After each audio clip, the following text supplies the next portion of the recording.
उत्तर प्रदेश में आप अनुमान करिए 2012 से लेकर के 2017 के बीच में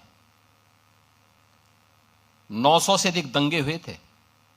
अनुमान कर लीजिए, कोई सिटी ऐसी नहीं थी जहां कर्फ्यू का दौर उस सिटी के अंदर न गुजरी हो। कोई उद्यमी, कोई चिकित्सक, कोई व्यापारी ऐसा नहीं रहा होगा जिसने गुंडा टैक्स न दिया हो। इस दौर में अराजकता चरम पर थी। यहां का युवा पलायन करता था।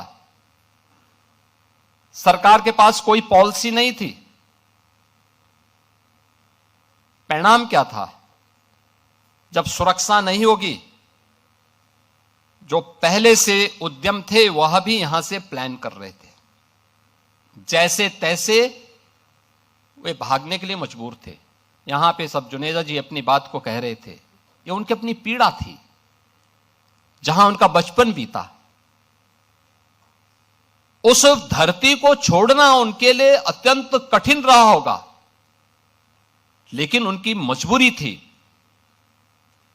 कि उन्हें अपनी सुरक्षा भी चाहिए थी। और केवल एक जुनेजा जी की बात नहीं थी, ये उत्तर प्रदेश के हर उद्यमी की, हर व्यापारी की, हर उस व्यक्ति की पीड़ा है जिसने उस दौर को देखा है। 2003 से लेकर के 2017 के बीच के उस दौर को देखा है, जब व्यापक कर्फ्यू में अपहरण के लिए यहां पर अपहरण होते थे, फिरौती वसूली करने के लिए।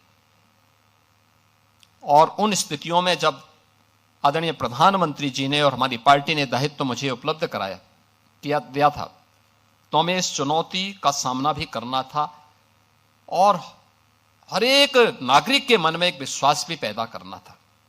स्वाभाविक रूप से यह हम पिक एंड चूज से नहीं कर सकते थे। हम लोगों ने तय किया भाई जीरो टॉलरेंस फिर सब पे बराबर लागू होगा।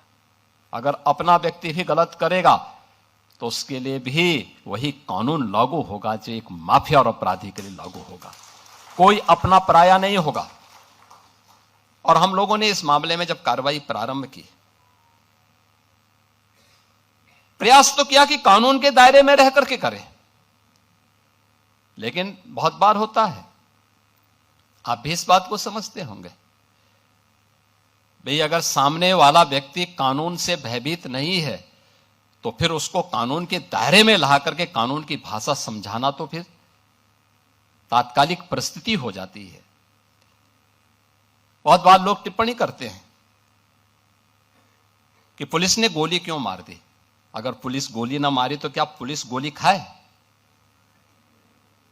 ये दोनों काम एक साथ नहीं चल सकते।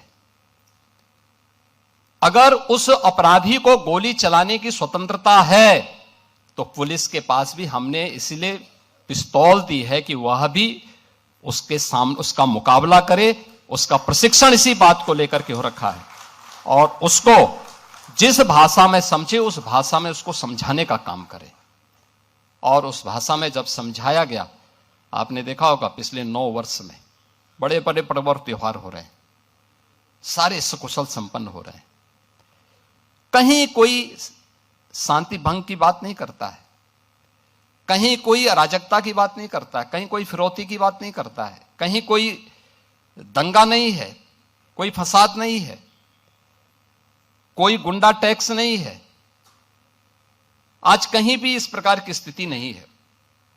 और उत्तर प्रदेश निवेश के एक बेहतरीन गंतव्य के रूप में अपने आप को स्थापित किया है।